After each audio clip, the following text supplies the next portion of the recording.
Margaret Brodkin. I'm the founder and director of the initiative. Our purpose is to help people around the state start dedicated local funding streams for kids.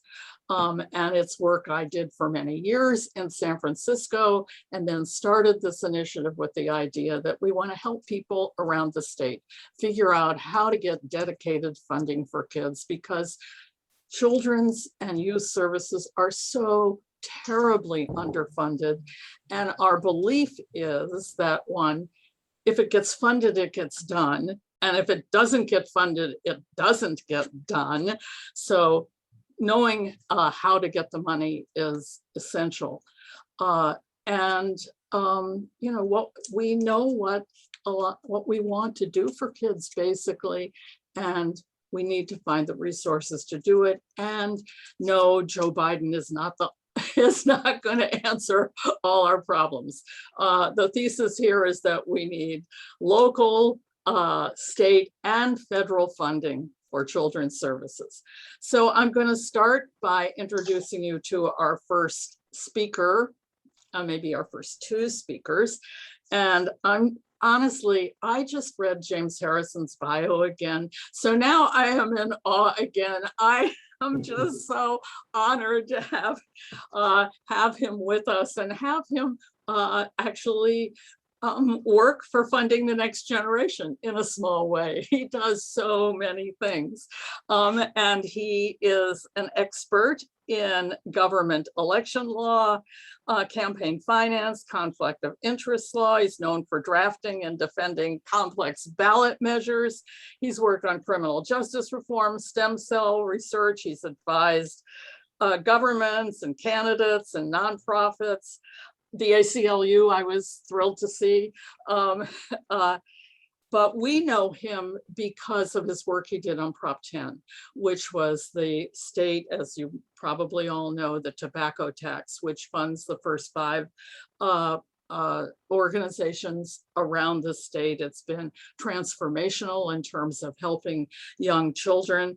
And he worked on the ballot measure, but he also is now advisor to First Fives around the state and works on ballot measures with First Fives that want to go to the ballot. And right now we have 2 measures that he's working on that have been initiated by First Fives. So that is very exciting. We also know him because the short-lived ability to do a soda tax, which is not legal now, but will someday become legal. He worked on that and figured out a very clever way to see that soda taxes only needed a 50 plus 1% vote and could actually do what we hope the soda taxes would do. He is a graduate of Duke and went to UCLA Law School. So do you want to start and then I'll introduce Ben? Or does that make sense? Sure, I'd be happy to start. I'll just introduce Ben briefly. He's my colleague at Olson Remcho, and part of the reason I asked him to help today is that he has developed a particular expertise in local taxes and has been instrumental in helping us navigate through some of the challenges associated with local taxing authority, because much of it, with the exception of charter cities, derives from state law. And there are a number of complicated issues related to preemption, which Ben is on top of. So I'm grateful to have his support today. So can I interrupt you for 1 minute? Please. Because we asked James, and he brought in Ben to do a memo for us on this very topic.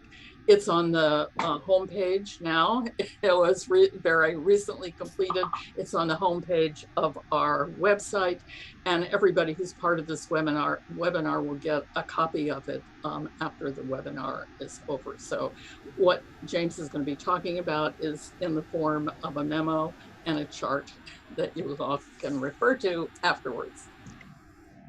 Okay. Thanks, Margaret. So what Ben and I are going to be talking about today is really one component of local governments and local organizations' ability to obtain funding, and that's through ballot measures. Brad is going to be talking about a different avenue, but for our purposes, we're focused on how advocates and others can successfully obtain funding for children's programs. So I'm going to kind of briefly describe the different paths, talk about some recent and advantageous changes in the law relating to the voters' exercise of initiative power. And then I'm going to touch briefly upon a recently filed measure which could curtail that power, because it's important to understand that this is an evolving situation. So I just got a chat from Jamile saying that she's getting a lot of background noise. So I just want to encourage everybody to be on mute while James is talking, so we don't get her background noise.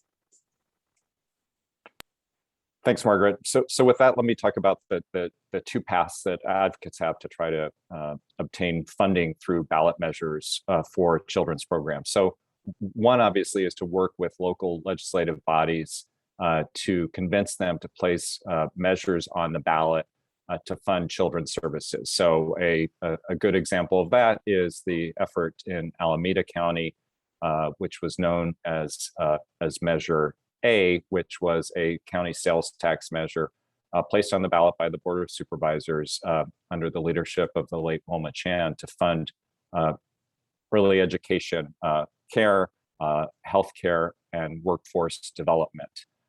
That was a special tax because the funds were earmarked for a particular set of services. And as a result, it required a 2/3 vote. Unfortunately, that measure lost with just over 64% of the vote. So that is a path that, as Margaret suggested, there are two different ways to approach potential measures placed on the ballot by local legislative bodies. Local legislative bodies can place a general tax measure on the ballot. So while that requires a 2/3 vote by the legislative body to place the measure on the ballot, voter approval is subject only to majority vote. Margaret referenced the soda tax in Berkeley. That was a general tax, and the way that that measure indicated the voters' preference for how the funds should be spent was to, in the same measure that imposed the tax, to establish an advisory committee of children's healthcare experts to advise the city council about how the funds could be spent to promote childhood health and to fight obesity. So though it was not binding, it was a signal by the voters that that's how they wanted the funds to be spent. And when you have a supportive city council, as was the case in Berkeley, it is one path to obtain voter approval of a measure with majority vote that at least indicates how the voters want to see their funds spent, even if it doesn't obligate the council to do so. The other path, of course, if you have a local legislative body that is resistant, or if you're seeking to impose a special tax, is through the voters' exercise of initiative power. So under the state constitution, voters in cities and counties have the power to enact a tax by initiative, and their authority is generally coextensive with that of the city council or board of supervisors. The path for placing a measure on the ballot is obviously different from the legislative path. So first, the measure has to be drafted and submitted for a title and summary from county council or the city attorney. And then you have to go out and collect signatures in order to qualify the measure to be placed on the ballot. Assuming that the signature drive is successful, then your measure will appear on the ballot. And again, two types of taxes that the voters can propose: a special tax or a general tax. It used to be understood that voter qualified special taxes required a supermajority vote, 2/3, whereas general taxes proposed by the voters required only 50%. And frankly, part of the reason that the Berkeley measure was framed as a general tax was in order to take advantage of that 50% threshold. But since the Berkeley soda tax measure was passed, there has been a change in the law. And this began in 2017 when the California Supreme Court ruled in a case called City of Upland, And this was a decision that didn't directly affect special taxes, but related to the difference between measures placed on the ballot by legislative bodies and tax measures that were qualified by the voters.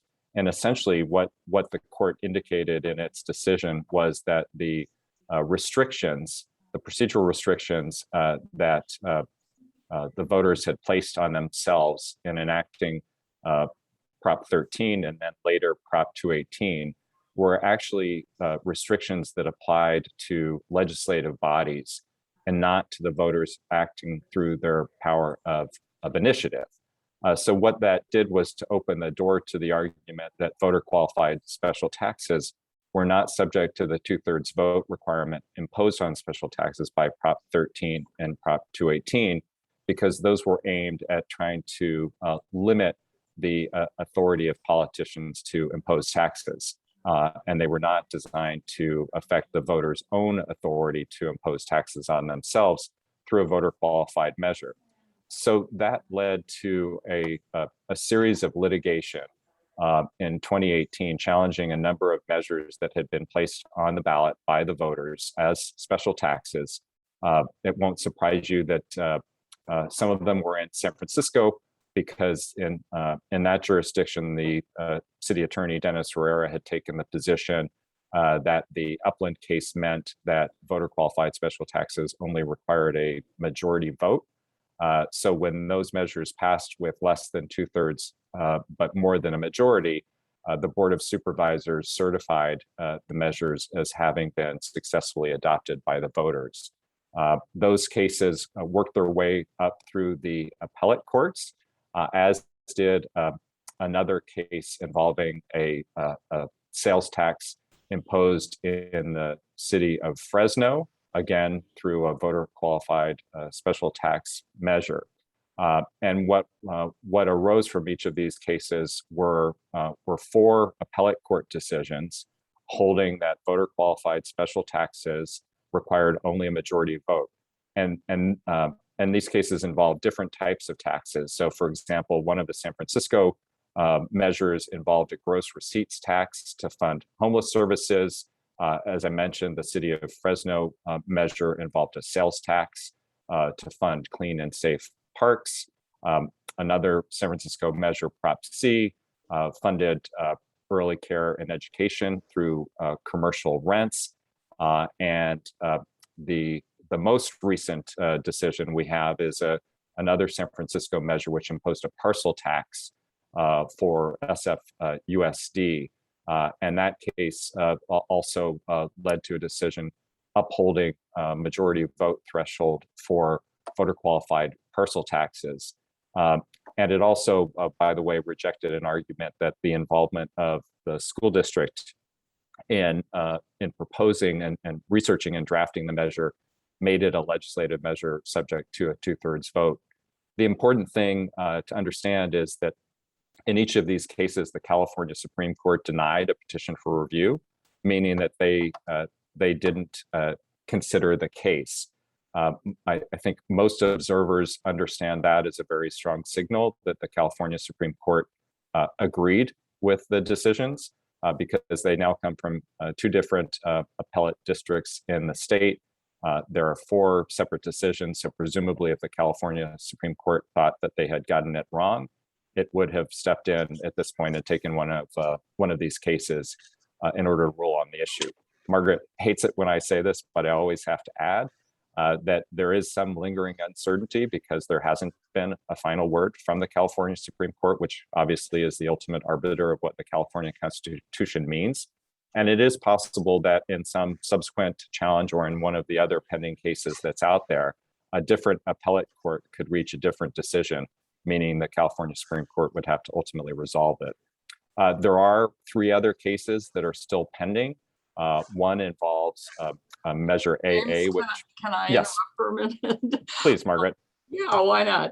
I just want people to understand how groundbreaking this whole thing was and how many campaigns we lost because they got 62% or 63%. So the idea that you can put something on the ballot and it only needs majority just changes your whole mindset about what you can do. And James is a lawyer. But even as a lawyer, he is advising two campaigns that are, putting measure on the ballot by signature and expect to get over 50%, but probably under 2/3. And, he has been encouraging them. So I don't want to put words in your mouth, but you have referred to this in the past as settled law, that we can pretty well count on the idea that you only need a majority vote. Yeah, I think that's right, Margaret. As a lawyer, we obviously always have to be cautious because we don't have a final ruling from the California Supreme Court. But as I said, I think the likelihood that the California Supreme Court would reverse the position at this point in time, having foregone the opportunity to do so in four cases, coming from two different appellate districts, is a strong signal that they agree. And to be clear, there was a debate among attorneys after the Upland decision came down, and many of us read it as Dennis Herrera did, to indicate that essentially the 2/3 vote requirement for voter qualified special taxes was gone. And in fact, even the dissenting justices in the California Supreme Court decision said that that's what the decision meant. So I think you're right. It's very close to settled law at this point. But there are still opportunities for other courts to disagree until the California Supreme Court rules, which is why I wanted to raise the other challenges that are still pending. They involve the Oakland parcel tax to fund early childhood education, which is scheduled to. If somebody's trying to ask a question, or just mute yourself. Somebody. Hello, somebody. And I am worried a little bit we're going to run out of time. So I think we can. Let me move on quickly then, Margaret. So other challenges are still pending. So we'll see how those turn out, but hopefully they will go as the other decisions have.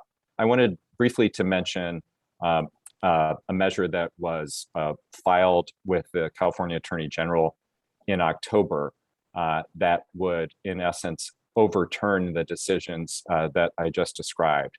So it's a proposed constitutional amendment that would require a 2/3 vote, even for voter qualified tax measures.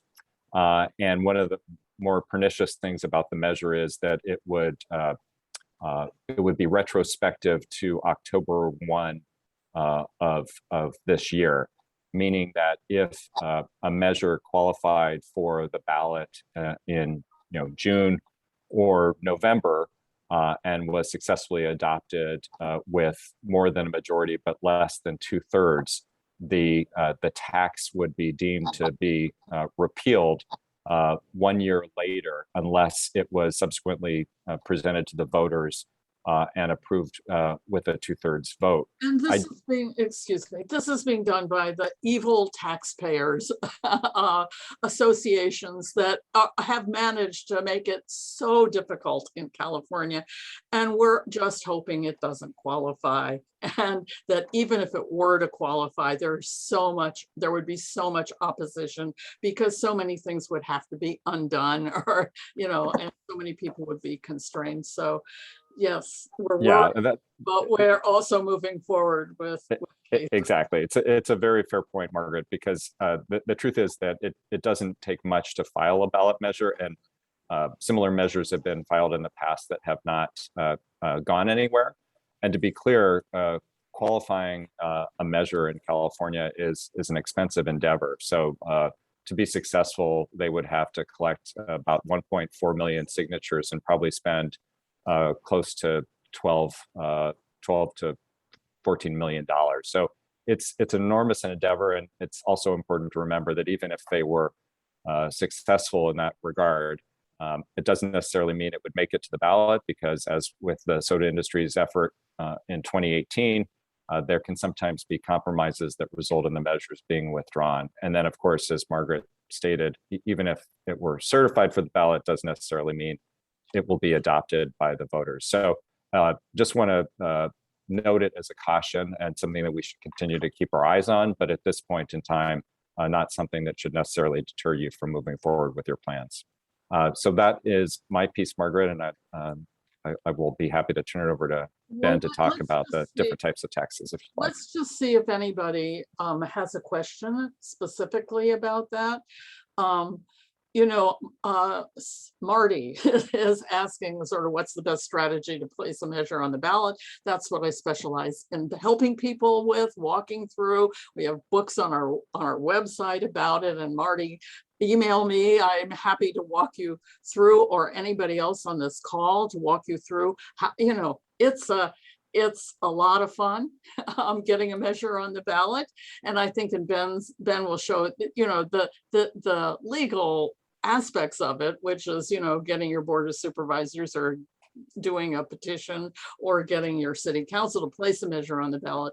But, you know, how you get to positioned to do that, how you decide what should be on the ballot, how you do polling maybe to determine what the public's appetite for what you want to put on the ballot. This is all what I spend my life doing and advising people on. And we have a whole network of consultants beyond political polling, how to do campaigns, etc., to help people work their way through this.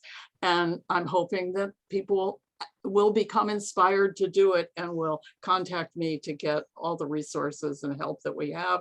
We're being funded through the California Endowment and the Heising Simons Foundation, so you don't have to pay us anything to do that. So please feel free to contact us. So what Ben is going to do, if I'm correct, he's going to go through the different kinds of taxes and revenue measures that are possible to put on the local ballots. Some you can do at counties, some you can do at cities, some require different kinds of ways to get it on, and he's going to walk us through that. And as you have questions, put them in the chat or scream. Okay. All right. And I did want to say about Ben, because you know, Ben is specializes in election law, public policy, constitutional law. He's drafted measures and interested in particularly complex ballot measures. He was a major drafter of the memo that I have referenced that is on our website. And he went to UC Santa Cruz. After my son did, but oh well. And then he went to UC Davis Law School and has worked on political campaigns. And so he's very interested in this topic. And Ben, I can share my screen and show your chart if that would help.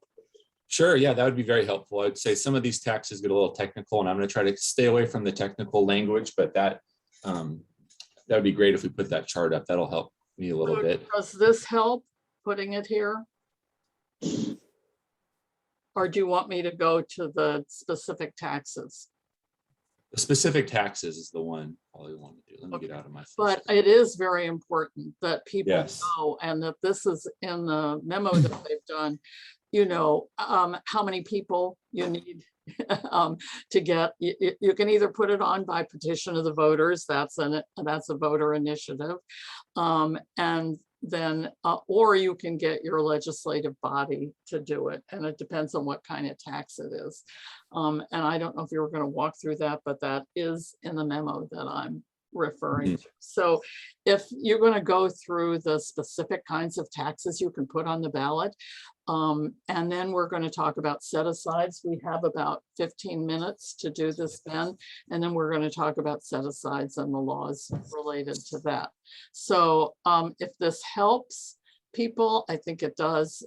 If you want to go through them in order, is that what your intent was? Yeah, that sounds great. So I'll get started. So as James mentioned earlier, local governments and voters using the initiative power at the local level are pretty restricted in the types of taxes that they can impose. So unless it's permitted by state law, in most cases, the local government can't impose a tax. And here's a good example. You know, you pay your state and your federal income tax. but local governments aren't allowed to impose income taxes. So voters using the initiative power couldn't impose an income tax. And so these taxes that we're going to talk about, they can either be put on the ballot by the city council or the board of supervisors, or voters using their initiative power. And as James mentioned earlier, there are some differences in the voter thresholds, especially using the initiative power. And each of these local taxes can be a general tax or a special tax. So a general tax means the revenue goes to the general city budget and can be spent on anything. And the special tax can be used for specific purposes. So, this presentation is about children's funds. So you raise a special tax, and you can put it towards a children's fund, and it can be spent on specific purposes. I do want to note that local governments can impose other types of revenue measures, such as fees and levies, but those aren't very helpful here if we want to spend money for certain purposes, because usually these fees have to be directly connected. The use of these fees have to be directly connected to the imposition of them. So you pay certain fees for infrastructure, and those fees go exactly to that purpose. So really here our presentation is focused on different taxes. And so I'm going to go through the list. Yeah, Ben, let me just interrupt you for a minute though, because Sure. one of the things San Francisco did, and I think a couple other places now, is we have a fee on office construction and have made the argument that the more the people working in offices, the more childcare is needed. So actually that fee is dedicated and targeted to childcare facilities. So that is something that people on this line should consider, and I can provide them with more information about that and about the rationale and what you have to go through to make that case. Mm-hmm. Yeah, and one way that for the fees, it's the use is very limited. So that's why we usually advise that the taxes are a better option. But I know, and yeah, we are familiar with the San Francisco fee, which is a very interesting and creative use of that fee revenue. And so there's 7 taxes that we've identified that we think are good options that voters can use as special taxes for children's funds. And so the first one that I want to talk about is the local sales tax. And so, there's a state sales tax, and most cities and counties can impose a 2% sales tax that goes right on top of that sales tax. So usually you pay 7.5% when you buy items at the store, and the local sales tax is a 2% addition to that. And it mirrors the state sales tax, so it taxes the exact same items. There are certain exemptions for food, and you don't tax services. So yeah, I'm sure you hear in the news, people want to tax yoga or the gym. Those aren't included in the sales tax. And it's also collected by the state. So this is a really good revenue option for cities and counties. There is this 2% limit. So if you are considering this tax, you want to look at whether your jurisdiction already has this type of tax. But there are exceptions. The legislature has allowed certain jurisdictions to go over this 2% limit. And a good example of the local sales tax is Measure P in Fresno. That money went to park services, but that's a recent initiative that you can look at. That's a sales tax, and they all look the same. They're collected at the same rate. So that's always a good option. The second one is a parcel tax, and that's a tax on each parcel of real estate in the jurisdiction.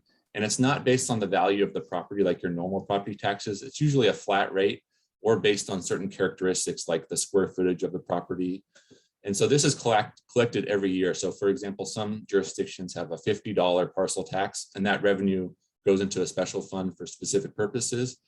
And that's another good option. And James mentioned Measure G in San Francisco, which was a parcel tax that went to the school district. And that's a recent initiative parcel tax that we've become aware of.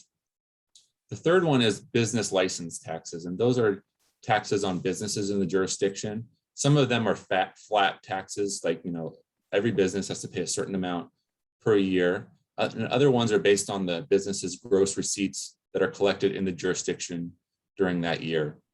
And sometimes these are categorized by the type of business activity that's occurring. And so this is another good example. And as James mentioned, San Francisco had a recent initiative, business license tax, and I believe it went to homeless services, but that's another example of one we've seen recently.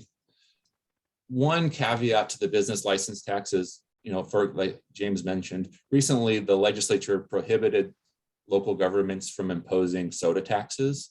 And so that is a tax that could not be enacted until 2031.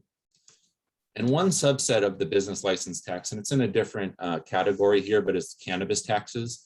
So in 2016, Ben, can I interrupt you a thing? Because Sure. my understanding is business license taxes can only be done at the city level or at the unincorporated county level. So a lot of people have wanted to do this at their, county level, thinking, it actually is primarily a city tax. And I would encourage people who are thinking about putting measures on the ballot and have a county perspective to think about cities because you can do more of this stuff at the city level than at the county level. And a lot of the most needy young people are in the cities. And, we have a theory of change that starts in one city, then it goes to another city, and then to another city in the same county. So I think it's important for people to know sort of which of these are sort of easy, can you do at a city level as opposed to a county level, and which are more likely to pass. yeah, that's a great point, Margaret. Yeah, the first two, the local sales tax and the parcel tax, they can be imposed across the county. So in every city and in the unincorporated part of the county, or they could be imposed in the city. But the business license tax and the rest of the taxes we're going to talk about, they can either be imposed in the city or the unincorporated county. So you're right, there is a difference in how these taxes can be collected. And so, not unfortunately, but many of the people who have been interested in sort of putting a tax on the ballot for kids are people who think about counties, because that's where the health and welfare services are. A lot of the first 5 people have a total county perspective. So it's real important to know the difference and to think about the cities in your county. yeah, thank you. That's a great point. And so related to the business license tax, and this is a tax we've been seeing a lot lately, are cannabis taxes. So as you know, the voters statewide authorize and decriminalize cannabis throughout the state. And now what that initiative did in 2016, it allowed local governments to also authorize and regulate cannabis. So what a lot of jurisdictions have been doing, they've been authorizing cannabis sale or production or growing in their jurisdiction, and then they've taxed it. So that's another option for tax revenue. That's a pretty recent option. The fourth one we have on our list is the utility user taxes, and cities and counties can levy these taxes on different utilities such as electricity, gas, water, sewer, telephone, and cable television. And just like the business license tax, counties can only impose this tax in the unincorporated area, and a city can impose it in its entire jurisdiction. There have been in the news recently cities thinking about imposing taxes on new type of technology that are similar to cable television, so like Netflix and other streaming services. But I think the statutes aren't very clear here, and people have been imposing utility user taxes for decades before the internet. And so I think before cities begin taxing those types of similar services, such as Netflix and Apple TV, there'd have to be a change in state law. And the fifth one is the transit occupancy tax, and those are hotel taxes, and for people staying in motels or Airbnbs for fewer than 30 days. And those can be enacted in both cities and counties. There's no restriction on the rate. I recently stayed in Sonoma that had like a 20% transit occupancy tax, a tough one to say. But that's another option. And as Margaret mentioned to me recently, I'm not sure what county, but recently a county did it to look at Airbnbs, because that's a big new business that's going on. And the sixth one is document transfer. Can you do it on Airbnbs? You can, just like they're taxed just like a hotel because they're short-term occupancy. So those can apply to Airbnbs. So you can do it at the local level on Airbnbs? Correct, right. And so you could do it in a city, or you could do it in the unincorporated county, just like the business license tax. Has anybody done that? I know that somewhere in Lake Tahoe, I'm not sure which jurisdiction did that recently. And I know there was a lot of controversy about it. And, because there's a lot of, people are renting out their Airbnbs, but there also is a housing shortage. So people have tried to impose these taxes to kind of realign those housing needs. But I haven't seen very many of them. I know it's something. Marin County has done it in the unincorporated areas of the county, Margaret. Yeah, so that one has been growing. It's a good idea to me, but maybe not. Yeah. So the sixth one is the document transfer tax. And this is, cities and counties can impose this tax when you sell your property. So the actual transfer of the deed is taxed at a certain rate. Unfortunately, all cities and counties throughout the state are at the statutory limit for this tax, and it's limited to general taxes. So this isn't an option that's currently available. But charter cities, which are cities that have their own charter, almost like a mini constitution, can impose a similar real estate property transfer tax, which is imposed on the transfer of real estate ownership, which is a little bit different than the transfer of the document transfer tax. And those are unique to charter cities, and there's no rate limit, but that San Francisco has a similar real estate transfer tax. So let me interrupt you for a minute. Like, if you don't know if you're a charter city or not, because charter cities, again, have more flexibility than non-charter cities, just Google it. Charter cities in California, long list. Charter counties in California, long list. And you have more flexibility in the kind of taxes. So I would be remiss when we talk about the documentary, but about the transfer tax, not to mention what they did in Richmond. So they passed a set aside saying, we want to set aside X amount of money for kids. And then the mayor had a fit about it. A lot of people had a fit about it. And so they needed to find a revenue stream. So they all agreed that they would get behind a transfer tax. And they did. And that money now is allocated to the youth fund. It isn't legally required, but it was a political consensus. So that's, and the other thing about the transfer tax is people ask me which of these taxes can be progressive, and actually taxes, we have a really hard time in California doing progressive taxes. There are ways to make a parcel tax more progressive than not, depending on whether it's just money on every parcel or money just on parcels of a certain size, et cetera.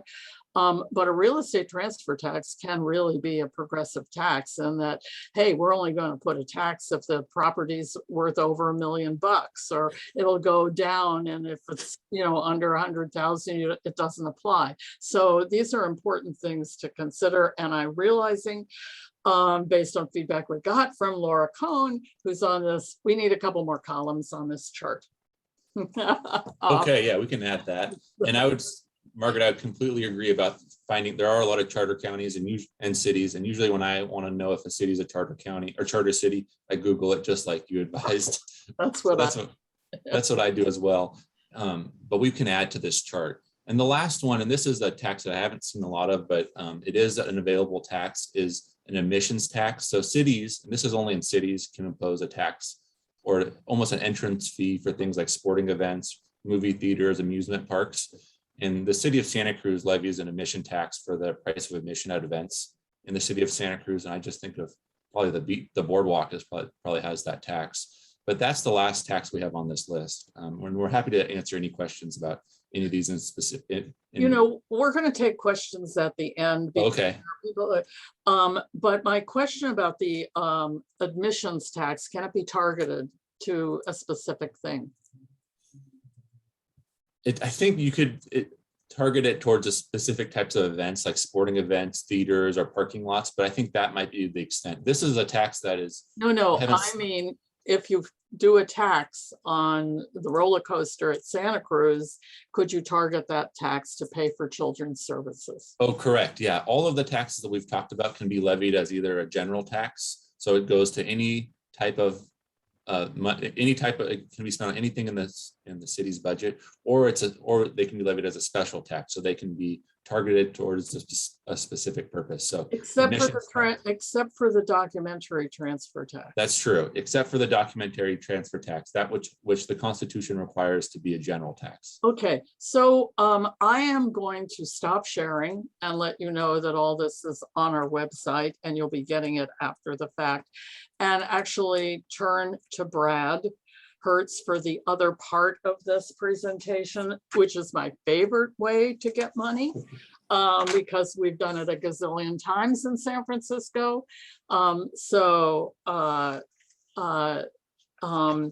It's to require a set aside of a certain amount of money in the budget for kids. And, you know, politicians hate it because it ties their hands. Advocates love it because it ties their hands and requires you to spend a certain amount of money on the thing you want to spend the money on, and in our case, it's kids. So there have been some recent decisions about this, but I don't want to have that, you know, override our understanding that this is one hell of a good way to do this. It only requires a 50% vote. And if we can work our way out of the political and legal problems that have just recently been created, it is the way the Oakland Children's Fund, the Richmond Children's Fund, the San Francisco Children's Fund, the San Francisco Preschool for All Fund were created. So this is something to really consider. Okay, Brad, you're on. Great, thank you, Margaret. And funding. Wait, I forgot. Brad is with the Sutton Law Firm. He manages the LA office. He's been doing this work for 30 years. And he specialized, anybody in San Francisco knows that the Sutton Law Firm is the go-to place for ballot measures, referendums. So he works on referendums and recalls and ballot matters and campaign finance, et cetera, et cetera. And just so I do justice to everybody's education, he went to Brown and then he went to Georgetown Law. So Brad, you're a partner with the Sutton Law Firm running the LA office. Tell us what's happening. Thank you very much, Margaret. And it's great to be on a virtual dais with James and Ben. And it's nice to be here. I'm going to throw a little bit of cold water on some of this, but only a little bit, because there was a recent ruling in LA County Superior Court that's limited. It's not a Court of Appeal decision or a Supreme Court decision. It's currently on appeal, so it's not even a final decision. But it did find fault with a set aside in LA County called Measure J that passed on the November 2020 ballot and was the subject of litigation.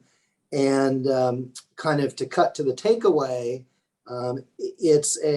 it casts some doubt on and causes some concern regarding set asides, particularly in counties.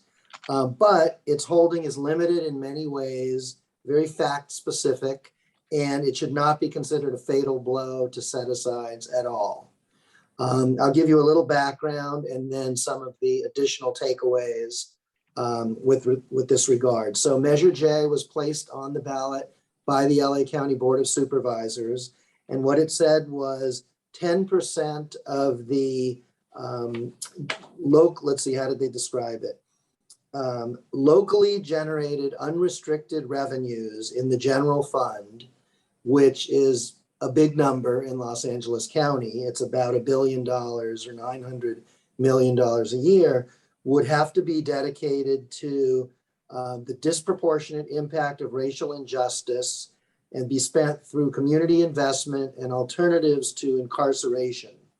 The other piece of that was that the money could not be used for law enforcement agencies, incarceration, anything related to law enforcement, that might have been characterized as part of addressing the disproportionate impact of racial injustice. They didn't want it to say, well, let's make that a very broad definition, and then we can, build more juvenile hall facilities. So it had a kind of proactive part. You're going to have to dedicate the money and set it aside and create a baseline of 10%.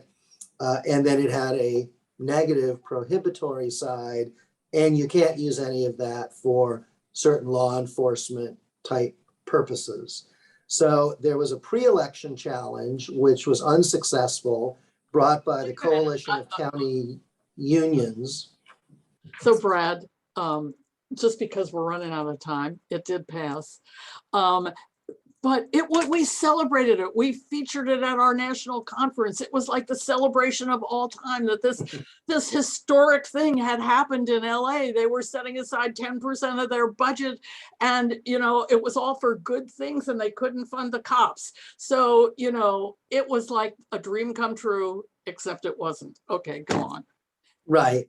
And so bottom line is the pre-election challenge was unsuccessful. It passed by a nice margin, 57 to 43%.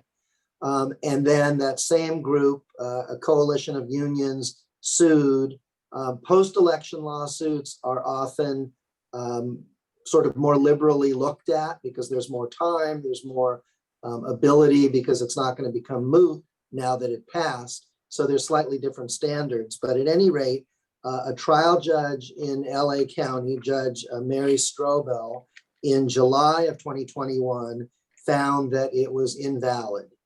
And it was very fact specific, as I said, and I'll go through some of that.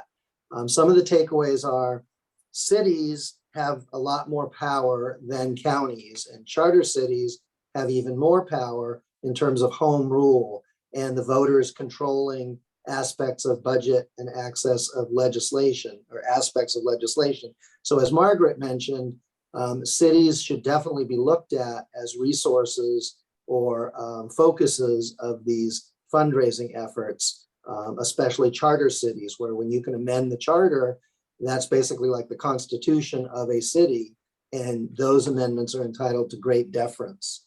So that was one element of the ruling, was it's a county, and therefore what it's doing by way of its voters and its budgeting is more regulated under state law, because counties are subdivisions of the state rather than being kind of more independent corporations or municipalities like cities are. The other thing was, if a measure is placed on the ballot by the legislative body, it's entitled to less deference than if it's placed on by voter signatures. And that dovetails with what James was talking about with regard to the Upland case, when the 2/3 versus the 50% plus one. And now often a member of the legislative body who could have perhaps had the legislative body put a measure on will go out and get signatures because of these benefits. There's more deference because you give credence to the constitutional power of initiative.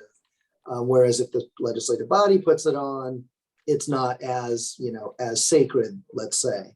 So that was one other reason why there was not as much deference by the trial court. Also, the County Budget Act is very specific in the government code and expressly delegates to boards of supervisors certain authority over county budgets. And so the fact that such a large chunk, 10% of the pie, was being focused on by the voters gave some pause to the court, given this express delegation that state law gives to counties. And a couple of other aspects of the ruling, county budgets are, for law enforcement in particular, are considered matters of statewide concern. So, law and order in the most basic sense is important for the economy, for health and safety. And so if you meddle with that too significantly, a court might say, hey, you're kind of delving into something that's really a regional or a statewide problem, and we don't want each county, cutting up its own pie in a way that might interfere with state policy. Another aspect was the relative size of the set aside. So 10% was considered extremely substantial, and that tied the hand and the discretion of the 5 elected supervisors in LA County to spend the money the way they saw fit. Would 5% have passed muster, whereas 10% didn't? We don't know. But you want to be careful not to overreach when you're drafting these measures. It's more of an art than a science. You have to look to what previous courts have done to kind of find that sweet spot as far as the percentage. Also, the budgeting issues and fiscal management in terms of how to allocate the budget was considered exclusively delegated, as well as a matter of statewide concern. And because the impact on law enforcement was going to be so strong from a positive standpoint, taking money out of that pie where some of it might have gone to law enforcement and then excluding it from law enforcement, it was considered to interfere with the essential government function of public safety. And so there are, a dozen, let's say, rules, cardinal rules about initiatives and what they can and can't do. One is they're not allowed to interfere with essential government functions. And so they got hung up on that. So, Brad, let me just interrupt, because we are now, Brad is their lawyer, working with a group that is going to go ahead and do this, is going to go ahead and take all of Brad's advice and put a set aside on the ballot at the city level in a charter city without saying it has to come out of the cops and law enforcement, and not making it 10% of the entire budget, and really following all the rules he has put forth. And we're very hopeful that that will work. And in fact, I do want to add that all the set-asides that have created the youth funds in the state of California, in Oakland, Richmond, San Francisco, abided by your rules. Well, that's not 100% true. We said in the San Francisco Children's Fund, they couldn't spend it on law enforcement. So, but I think given this case, we probably wouldn't have done that. But so my point is the same point he's making, that everything is a risk, and we think we're going to win this whole thing on appeal anyway, because we think the judge is crazy and what she did was illegal, but you can't tell judges that they're illegal. So anyway, sorry, just to add a little human to this. I wasn't shushing you, I was shushing my law partner in the across the window here. But right, so we're, a lot of this is trial and error. You see what courts have done and you try to make the next one more palatable, so that the courts won't find fault with it. The other thing was the tying the hands of a future legislative body. So the way this ballot measure was written, it was not only that these current 5 supervisors would have to spend the money in a certain way, but that forevermore, the supervisors in the future would have to abide by that. And so there's a rule that, obviously a law can be the law going forward, but an initiative can generally only be amended by another initiative unless it provides for amendment, sometimes by a supermajority of the board. But the court found fault with it, that it was really tying the budgetary discretion of future boards, and that was a problem. The prohibition on using the funds for law enforcement, while politically popular given the tenor of the times, the judge found fault with that. And how those definitions would come out as far as what is law enforcement, what is more youth oriented or racial injustice oriented in terms of that policy. So that's sort of the troubling news, but at the same time, again, it's only a trial court ruling. It can be looked at by other trial courts, certainly, but it's not binding on any other court. And in other jurisdictions, in the other 57 counties, it's even less binding. But it is troublesome because it was a pretty dramatic and specific ruling. Let's see, what I wanted to also mention is, with regard to other existing set-asides, and there are about 19 in San Francisco, some in Oakland, Richmond, LA, and San Diego. This doesn't mean that those are going to be sued over next, or that somehow there's an automatic problem there. As I said, this was a very specific decision based on the wording of Measure J. Also, you get doctrines called latches, estoppel, and waiver, where if certain things are kind of water under the bridge, there's contracts that are entered into based on existing or long-standing set-asides. Another rule for an initiative is it cannot impair existing contracts.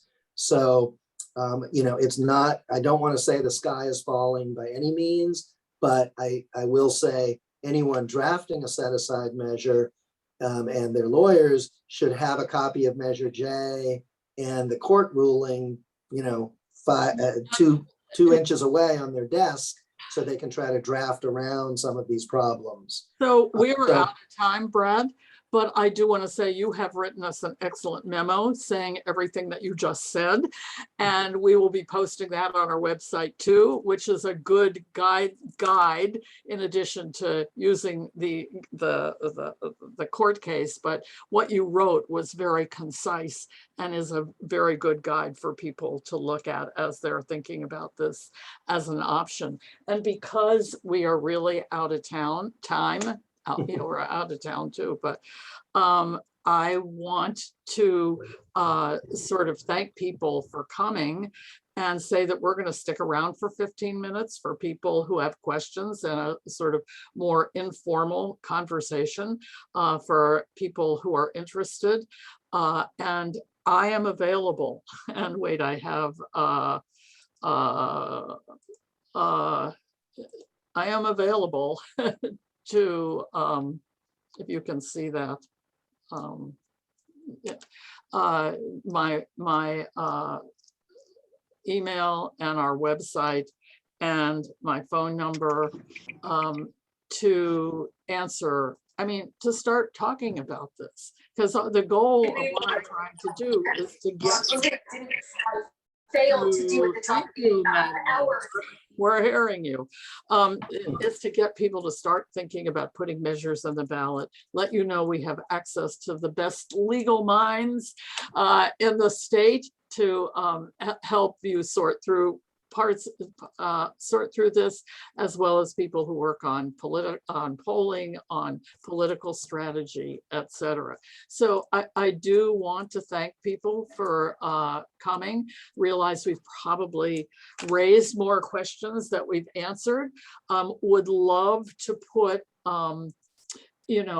put your questions in the chat. I will keep the chat open for a while, and I just showed my email, but it's margaret@fundingthenextgeneration.org.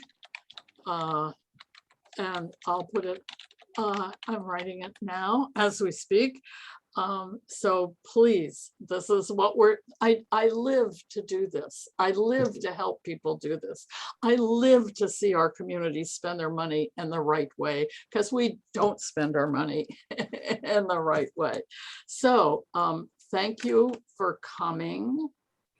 And let me, if anybody, it's fundingthenextgeneration.org. I put it in earlier. I'll put it in again.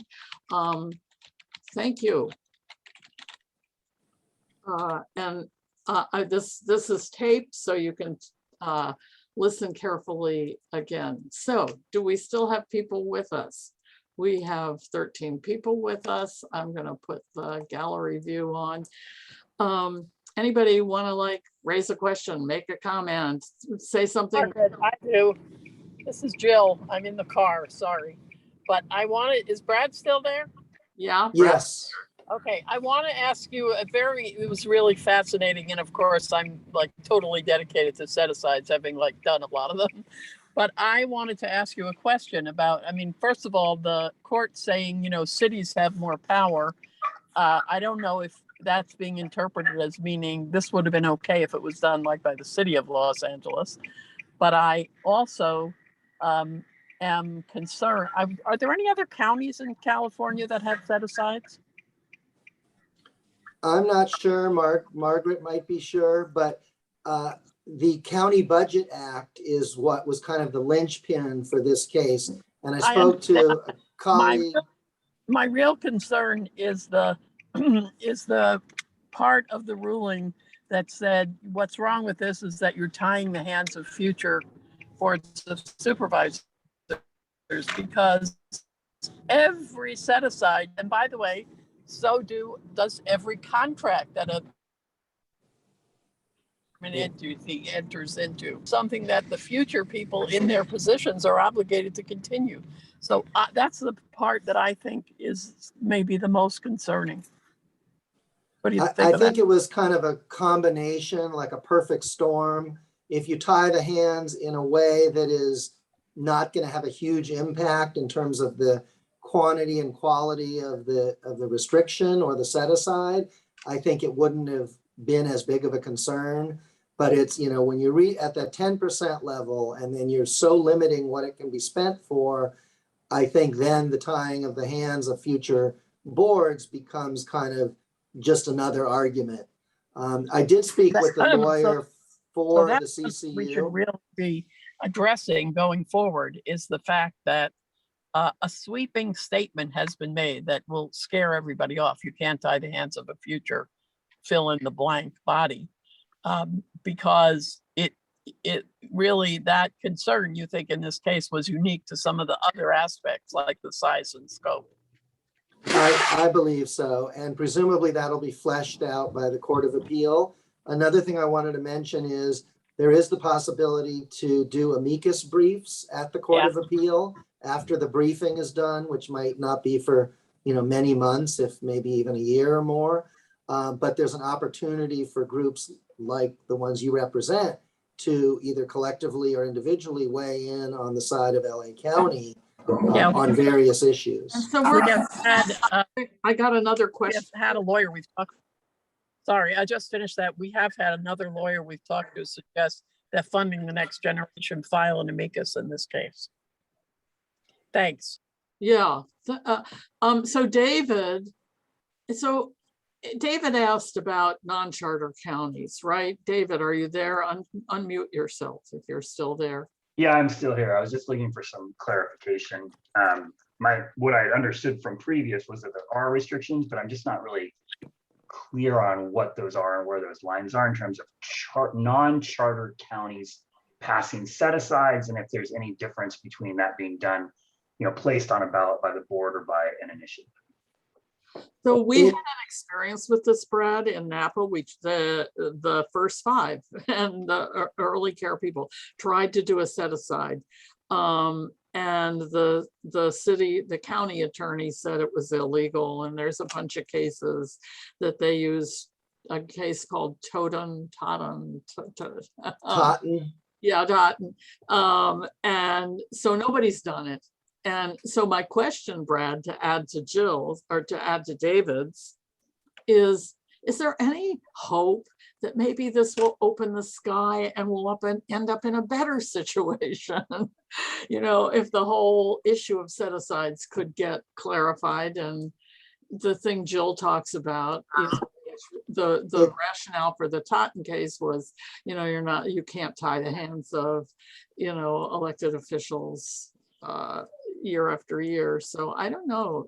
It's certainly possible. I mean, that's why we have courts of appeal. There are 3 appellate justices looking kind of over the shoulder of what the trial court did. There's, of course, deference to the trial court's findings, but where you're at kind of a cutting edge aspect of the law, the Court of Appeal can make new law. They can overturn what the trial court did. So, and it's often a published decision, meaning it is binding on lower courts.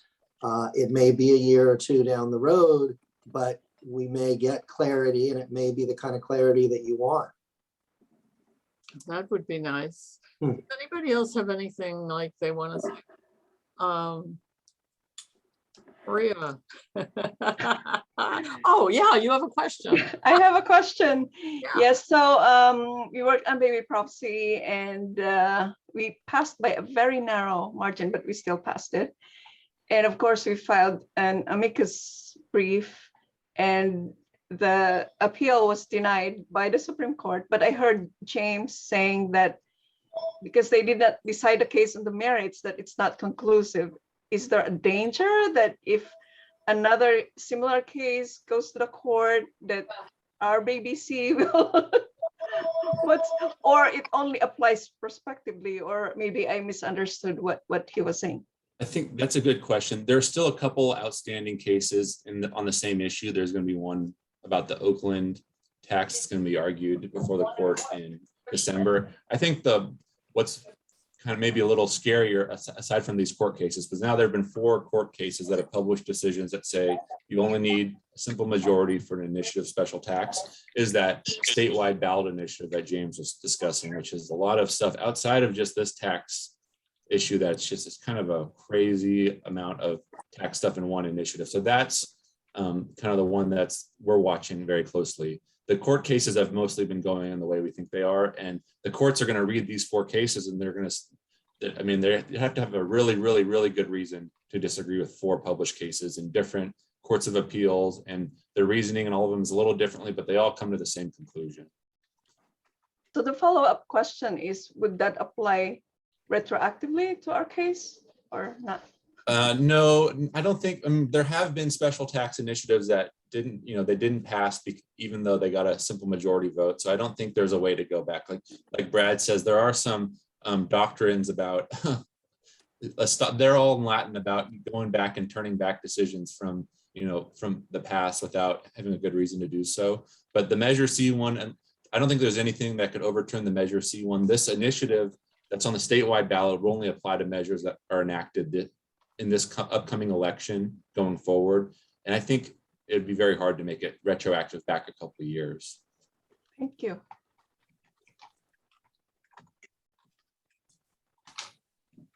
Okay, well, this was interesting and I'm glad. Does anybody else have any thoughts? Or are you considering another ballot measure, Maria?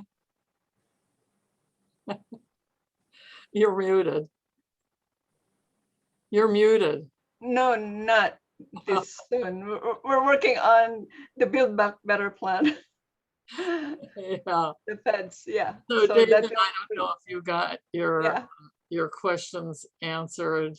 I mean, our assumption has been since that horrible Napa experience that non-charter counties, I forget what they're called, can't do set-asides. But, Bob Filmuth at the Children's Advocacy Institute says that's wrong, and we should appeal the opinion, and